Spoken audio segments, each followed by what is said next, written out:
Salut tout le monde et bienvenue dans cette nouvelle capsule de votre cours de programmation orienté objet. Aujourd'hui, on commence un gros chapitre, le chapitre 4, qui va être bien rempli. Il y a beaucoup de matière là-dedans, puis beaucoup de matière importante. Donc, vous allez voir qu'il va y avoir beaucoup de capsules sur le chapitre 4. Les exercices qui vont commencer par être simples vont devenir progressivement plus longs et complexes. Il faut s'attendre à ça, il faut être prête à travailler fort pour cette deuxième moitié d'année. Donc, on va commencer aujourd'hui avec les pointeurs. Donc, vous en avez sûrement déjà entendu parler, possiblement en mal, possiblement qu'on vous a dit que c'est super compliqué.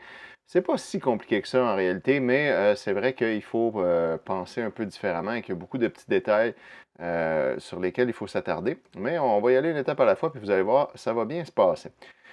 Déjà, d'abord, la première chose que je veux vous montrer, c'est le concept d'adresse de variable. Si je me déclare une variable ici comme i qui est égale à 3, je peux évidemment afficher i. Là, pas de surprise là, ça va afficher 3. Je peux aussi afficher l'adresse de i en écrivant esperluette i. Et ça va nous écrire l'adresse mémoire à laquelle i est placée dans la mémoire. Cette adresse-là, on n'a pas de contrôle sur elle. Je vais le démarrer pour vous montrer. D'une fois à l'autre, ça va toujours être une adresse différente. Donc, i contient 3. L'adresse de i ici, c'est 004EFC2C. Donc, c'est tout le temps une adresse en hexadécimal. Si je le refais immédiatement, je vais avoir une autre adresse. C'est le système d'exploitation qui décide quel espace mémoire il nous donne. Donc, on n'a pas de contrôle sur ça. Et la deuxième notation, c'est l'étoile. L'étoile signifie l'objet, la valeur en fait, qui se trouve à l'intérieur de cette case mémoire-là. Donc, si je lui dis, prends la case mémoire de i et donne-moi la valeur qui se trouve dans cette case mémoire-là, bien, sans surprise, on retrouve le 3. Parce que à l'adresse 0049FD80, la valeur qui se trouve placée là, c'est la valeur 3 qu'on avait mis dedans. Donc, le fait de dire étoile de esperluette de i, ça revient au même que de dire i, qui prend automatiquement la valeur qu'il y a dans la variable. Donc, évidemment, cette notation-là, on n'utilise jamais ça en réalité, mais vous allez voir que l'étoile va devenir utile et va prendre tout son sens dans quelques minutes quand on va parler des pointeurs. Donc, il faut déjà se rappeler de ces deux notations-là. Ce qui est mélangeant en partant, c'est que ces deux symboles-là peuvent servir à deux choses différentes selon qu'on les utilise dans une déclaration ou dans une instruction. Donc, c'est une partie de la confusion vient de là. Donc, déjà, on les retient comme ça. Ensuite, les pointeurs. Comment ça marche, un pointeur? Bien, on va déclarer un pointeur comme ceci en utilisant l'étoile après le type de la déclaration. Donc, si je dis int étoile p, bien, p est un pointeur vers un entier. Parce que les pointeurs sont typés dans C++. Ils ne peuvent pointer que sur une variable qui contient la bonne sorte de données, le bon type de données. Donc ici, j'ai un pointeur vers un int. Ici, j'ai un pointeur vers un C entier. Je l'ai commenté parce que je n'ai pas créé la classe dans le projet, donc ça n'accomplirait pas, mais si la classe existait. Et ici, j'ai une variable short et un pointeur vers un short. Donc, vous voyez que quand on les énumère avec des virgules, on peut mettre l'étoile avant le nom de la variable. En fait, que l'étoile soit collée sur le int ou qu'elle soit collée sur le p, ça ne change rien. Donc, il y a un peu deux écoles de pensée. Il y a des gens qui préfèrent le mettre tout le temps là. Il y en a d'autres qui vont préférer le mettre tout le temps là. Lorsqu'on énumère, évidemment, là, on n'a pas le choix de le mettre avant le nom de la variable. Mais en réalité, ça n'a pas d'importance sinon parce que les espaces ne changent rien à la compilation. Donc, une fois qu'on a déclaré des pointeurs, là, on va pouvoir les utiliser en les faisant pointer sur autre chose. Qu'est-ce que c'est un pointeur à la base? Bien, un pointeur, en fait, c'est rien d'autre qu'un raccourci vers une variable. On peut voir ça comme ça. Imaginons que sur votre bureau, vous avez un fichier et puis vous faites une copie en collant le raccourci sur le bureau juste à côté. Vous avez donc un raccourci qui pointe vers le fichier original. Le raccourci n'est pas une copie de l'original. Si on l'efface, l'original existe encore. Il fait juste, lorsqu'on double-clique dessus, il va aller ouvrir l'original qui est à côté, qui est ailleurs sur le disque. Si l'original disparaît, le raccourci pointe à un endroit qui n'existe plus, et puis il n'y a plus rien qui va s'ouvrir. Donc, c'est exactement comme ça que le pointeur fonctionne. En réalité, un pointeur, qu'est-ce que ça contient?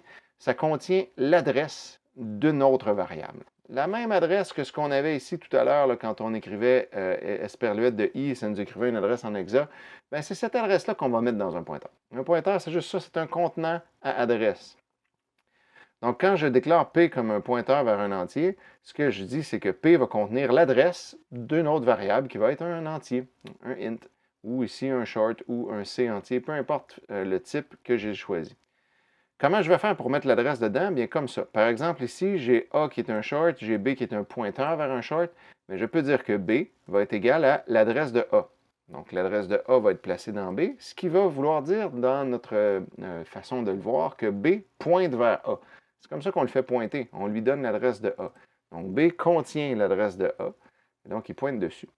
Et là, rappelez-vous, l'esperluette voulait dire l'adresse de la variable. L'étoile placée avant une variable signifiait, quand on l'avait fait tantôt, la valeur qui se trouvait dans cette adresse-là.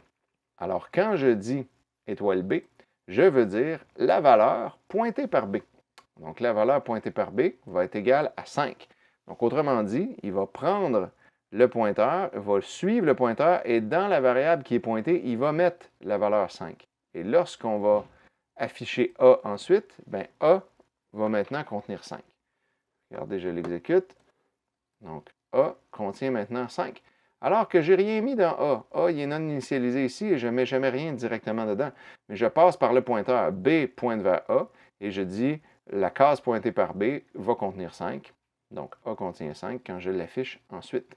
C'est la même chose qu'ici. Je disais la valeur de l'adresse de I. Bien, ici, c'est la valeur de B. B contient quoi? Il contient l'adresse de A.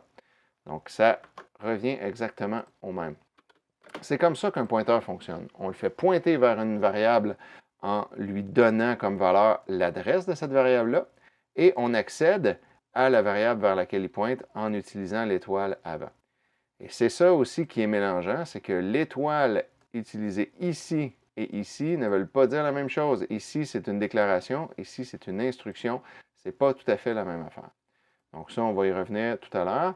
Rappelez-vous simplement de ça. La ligne qui est là, qui est commentée, si j'essaie de le décommenter, ça ne fonctionne pas. Je lui dis ici, la valeur pointée par A est égale à 5. A n'est pas un pointeur, donc on ne peut pas utiliser cette notation-là. Il faut l'utiliser uniquement avec un pointeur parce que le pointeur est une adresse, tout simplement.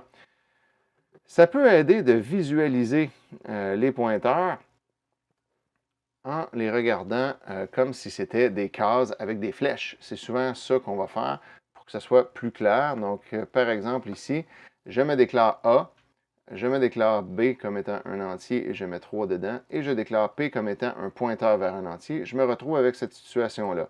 A est non initialisé, B contient la valeur 3, et P est un pointeur qui pointe pour l'instant nulle part, disons. En fait, il pointe toujours quelque part, mais il pointe vers un endroit inconnu. Ensuite, si je dis P est égal à l'adresse de A, bien là, à ce moment-là, ce qui va se passer, c'est que mon P va maintenant pointer vers A. Donc, P, ce qu'il va contenir en réalité, c'est l'adresse de A. C'est la valeur qui va être ici. Ça va être peut-être quelque chose comme ça. Donc, ça, c'est son adresse. C'est l'adresse de A et il pointe donc dessus comme ça. Et ensuite, si je lui dis la case pointée par P va être égale à 4, bien ici, tout simplement, on dit la case qui est pointée par P, mets-toi égal à 4. Donc, souvent, ça aide de le voir comme ça, comme étant une boîte qui pointe vers une autre boîte, qui, elle, contient quelque chose. Donc, c'est le même principe que ce qu'on a fait ici, simplement un petit peu plus visuellement.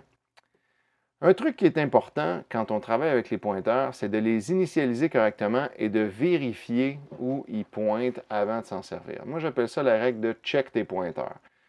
Avant de te servir d'un pointeur, check qu'il pointe bien quelque part. C'est un peu le même principe qu'avant de plonger dans une piscine, check s'il y a de l'eau dedans. C'est aussi dangereux que ça si on ne vérifie pas. Comment on fait pour vérifier qu'ils pointent bien quelque part? Bien, pour ça, il faut s'assurer que nos pointeurs, par défaut, ils pointent tous nulle part. Puis quand on s'en sert, on les fait pointer quelque part. Comment on fait pour dire ça? Bien, on va utiliser la constante null pointeur, NULLPTR, donc null pointer en réalité. Ça, c'est une constante qui signifie il ne pointe nulle part. En réalité, ça contient 0. On vous recommande toutefois de ne pas écrire 0 directement. On utilisait ça dans les versions précédentes de C++, mais depuis C++ 11, on recommande d'utiliser null pointeur. Ça veut dire tout simplement mon pointeur ne pointe nulle part. C'est la seule valeur numérique, en fait, qui est permis de mettre dans un pointeur. On peut mettre 0 dans le pointeur. En réalité, il ne pointe pas vers l'adresse 0. Ça signifie qu'il est nul. Il ne pointe nulle part. On ne peut jamais mettre un chiffre directement dans un pointeur sinon. Il faut juste mettre l'adresse d'une variable qui existe déjà. Et après ça, si à chaque fois qu'on se déclare des pointeurs, on les fait pointer vers nul pointeur, lorsqu'on va s'en servir, on va vérifier est-ce que P2 est différent de nul pointeur? Si oui, ça veut dire qu'il pointe effectivement quelque part et donc je peux m'en servir. Sinon, faire ceci serait dangereux. Donc, si il pointe toujours vers nul pointeur, je ne devrais pas utiliser étoile P2 pour dire mettre une valeur dans la case pointée par P2 parce qu'il ne pointe nulle part. Qu'est-ce qui va se passer si j'essaye quand même de l'utiliser comme ça? Donc, il va commencer l'exécution et après ça, il va planter. Et ça va vous arriver fréquemment avec les pointeurs. Tout à coup, ça crash. On ne sait pas pourquoi, on ne sait pas ce qui se passe. Et la chose à faire à ce moment-là, lorsque ça crash et qu'on n'a aucune idée comment, pourquoi, c'est d'utiliser un point d'arrêt et de compiler en débogage. Là, à ce moment-là, on va avancer une ligne à la fois en faisant des F10, simplement pour identifier, on ne va pas trop vite, pour pouvoir identifier où ça plante. Si on n'en a aucune idée en lisant le code, on va voir, puis là, pouf, c'est quand il arrive ici qu'il plante. Donc, on sait que c'est cette ligne-là le problème. C'est le conseil que je vous donne. Avec les pointeurs, vous allez souvent utiliser le débogueur pour essayer d'identifier où ça plante. Et pour être sûr que ça ne plante pas, ben, la chose à faire, c'est de ne jamais utiliser un pointeur s'il pointe nulle part. Et donc, de toujours vérifier, est-ce qu'il pointe quelque part, mon pointeur, avant de m'en servir. Ça va être souvent ça la cause de vos problèmes. Puis pour être sûr que notre vérification marche, il faut évidemment le faire pointer vers nul pointeur au départ. Parce que si on ne fait pas ça, bien là, à ce moment-là, ici, par exemple, si on utilise étoile P2, là, ça va planter, encore une fois. Parce qu'il va nous dire, OK, mais regardez, je vérifie, est-ce qu'il pointe vers nul? Non, il ne pointe pas vers nul. Quand il est déclaré ici, il ne pointe pas vers nul. Il pointe, on ne sait pas où. Il pointe à une place au hasard, une case mémoire qui n'a pas rapport. Puis là, il n'y aura pas nécessairement accès. Donc, toujours l'initialiser comme ça, à moins qu'on sache qu'on va immédiatement le faire pointer quelque part. Donc, voilà. C'est l'initiation au pointeur. Dernier petit truc que je voulais vous montrer, je vous en parlais tout à l'heure, il y a des différences entre lorsqu'on utilise les symboles à la déclaration et les symboles dans une instruction. C'est un peu mélangeant parce que c'est toujours les mêmes symboles, mais qui veulent dire deux choses. L'étoile, lorsqu'on l'utilise dans une déclaration, signifie « ceci est un pointeur ». Ça sert à déclarer le pointeur. Donc, quand on est dans une déclaration, qu'on donne un type puis qu'on dit le nom de la variable, ça veut dire que c'est un pointeur. C'est aussi valable dans une déclaration d'un paramètre. Un paramètre dans une fonction, P ici est un pointeur parce qu'une fonction peut effectivement recevoir un pointeur en paramètre. On y reviendra. Quand on est dans une instruction qui n'est pas une déclaration de variable ou de paramètre, bien là, l'étoile veut dire ce qui est pointé par le pointeur. Donc, affiche-moi ce qui est pointé par P. Où A va être égal à la valeur pointée par P, où je passe à la fonction la valeur pointée par P. L'esperluette ici, à la déclaration, permet de déclarer une référence. On l'a souvent utilisé dans une fonction, un paramètre par référence. On disait R est une référence vers un entier. On va voir plus tard aussi qu'on peut le faire directement comme ça, à la ligne de commande, on peut se déclarer une référence. Ça, on y reviendra. Et lorsqu'on l'utilise dans une instruction, qui n'est pas une déclaration, ça signifie l'adresse de. Affiche l'adresse de i, passe l'adresse de i à la fonction. Et si on passe une adresse à une fonction, c'est parce que cette fonction-là s'attend à recevoir un pointeur, parce qu'un pointeur, en fait, c'est une adresse. Retenez ça, et tout va bien aller. Commencez à faire quelques exercices pour essayer de vous habituer avec tout ça, familiariser avec le tout. Puis on va voir un petit peu plus tard à quoi ça va servir les pointeurs.